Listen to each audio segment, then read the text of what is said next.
Hello, and welcome again to another screencast edition of Autodesk Maya.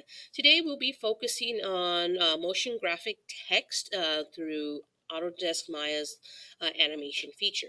Now, with typical animation in Maya, you usually keyframe it by using Shift W, Shift E, Shift R, just to keyframe character rig and everything else. But the beauty about Maya's new feature gives you the ability to keyframe it through your attribute editor. Now, I already have my stage set up and my lighting already set up too. So what we're going to do is set up our three-dimensional text and begin to animate it. So what I'm going to do is going to go to Create, Type, and it should automatically create. It's going to take a little bit of time to process. Let's see. There we go. Now I have my attribute editor open. You'll see it has Type 1 tab where I could actually type in all the words. So I'll type in my name.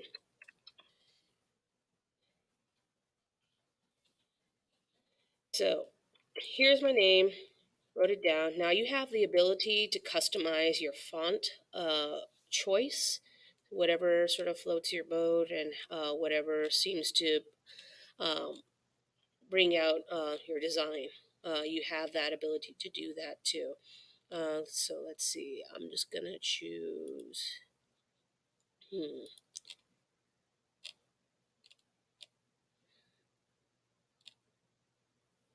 see here.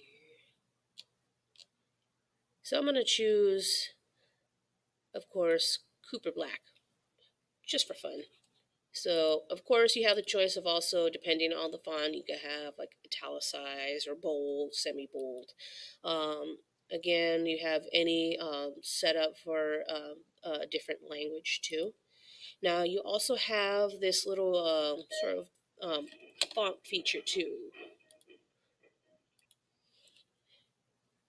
Basically, you have a font typography feature where you could deal with the alignment, whether it be justified left, justified right, or even justified center. Choice of font size, kerning scale, and pretty much the whole extra 9 yards. So with that, under that, you have your sub tabs right here. Of course, for generator, adding extra attributes within it of the animated text. Again, adding geometry if you want to add a little bit of more subdivisions to make it more smoother. Also, even adding texture if you want to go a little extra onto that. Last but not least, the animation feature, which is the main point we're going to get into. So with animation, it makes it keyframing a lot more easier to deal with. So what I'm going to do is check mark the animate box, and it'll activate the animation feature through here. Before I do anything else, on the bottom right hand corner, you'll see a little preference menu right here, settings. Basically, it's a little guy running away from the cog right here. So click on that. This will activate your set menus.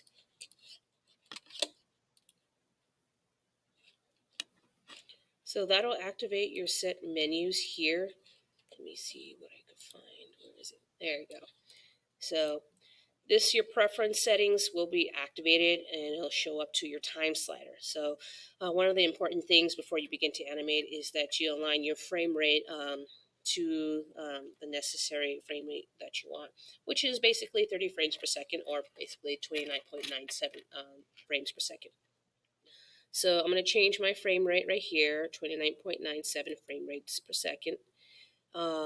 Again, I'll change my playback and start and end to 0. And of course, I will end it at 100. And if you notice, your time slider basically changes to the frames that you have. Once you have that, make sure that your frame is for every second, and also playback speed should be 29.97. Press save, and it should automatically do that. Now, before we proceed forward, make sure you align everything from your stage right here. So here's my name graphics, and I have everything ready. So the next step, what I'm going to do is to begin to edit and animate.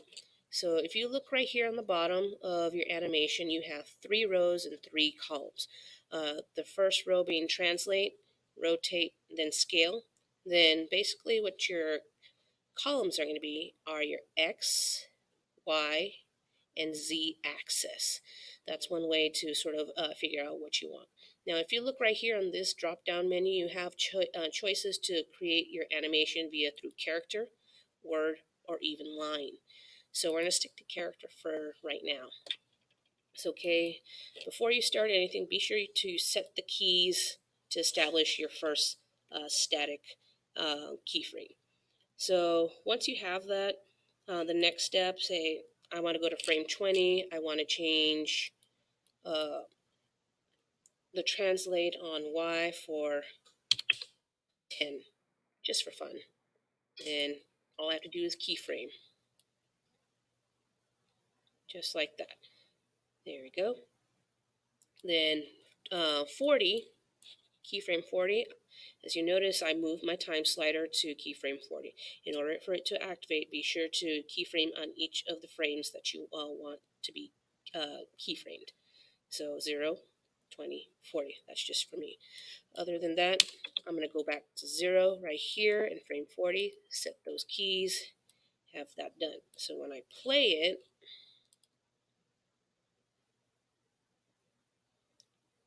it moves smoothly.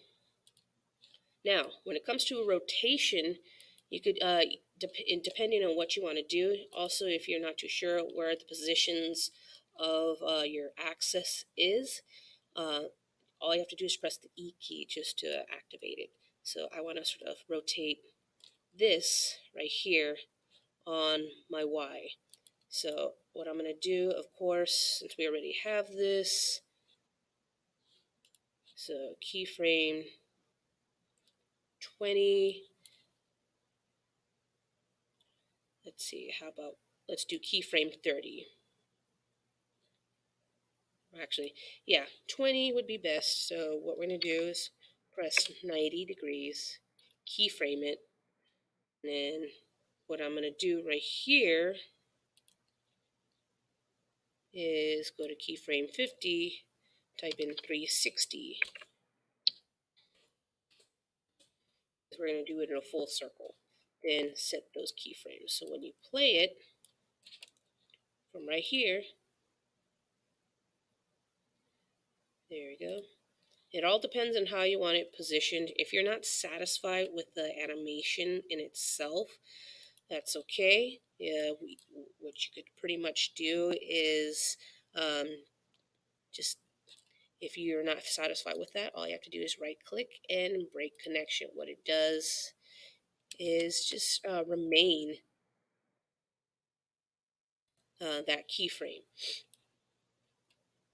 So of course, since I broke that connection, I would have to restart too. So of course, 90 right here, frame 30.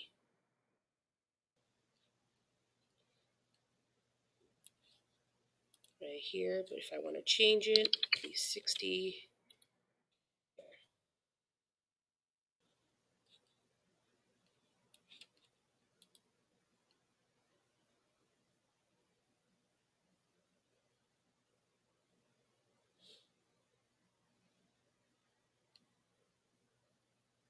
So now that you see the animation through there, again, just to review, if you're not satisfied with the said keyframes, all you have to do is break the connection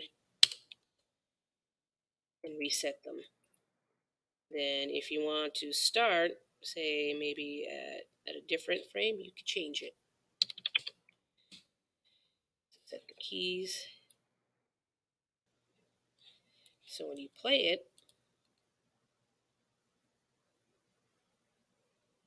and voila, you've got it. Now, With that in mind, you also have various other delays that you could add in for the reframes. So maybe if you want to add in something right here, like say, okay, reverse the order, you can, and you could work with the way how you position it. And it does all the guessing work for you. Other than that, that pretty much covers it for this screencast tutorial of Autodesk Maya. Thank you.